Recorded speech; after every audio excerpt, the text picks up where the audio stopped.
50mm f1.4. So 50s, of course, are probably one of the most popular focal lengths pretty much across the board.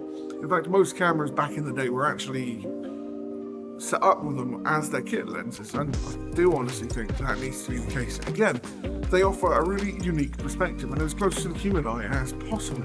Wow, not as close as the 43 Leica, but still pretty close. I do love a 50. In fact, there was one of the first primes that I actually bought, and you know, an f1.4 in this nice small form factor is pretty excellent.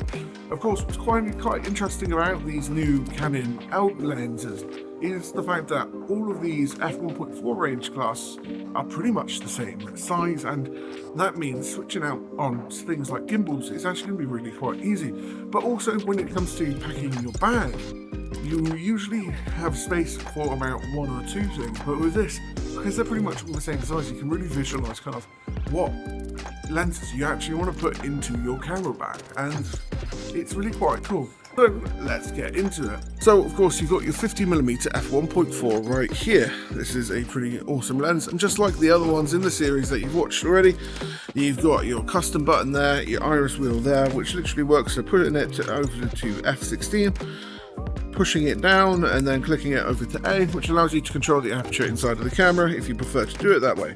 I very much like the new aperture rings. I feel like they're very useful to actually use. It does of course come with a lens hood, which is quite nice. A very easy button to click right there and then just click it on, and then there you go. It's a pretty awesome lens and a really quite nice size, to be honest with you. And of course you've got the front element right there. Anyway, let's get ready to shoot. Obviously the 50mm range, Canon at least, have pretty much done a 1.8, 1.4 and a 1.2 throughout all of the L range and all of their glass in the past. So it's nice to actually finally have this 1.4 here as well. Of course you do actually have the aperture ring, which is absolutely awesome.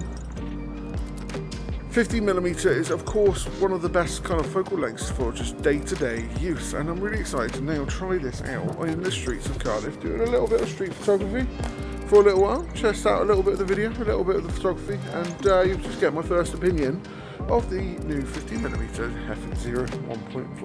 f1.4.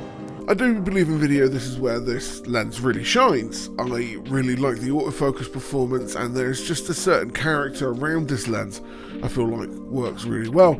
The tracking autofocus is on point pretty much throughout the range.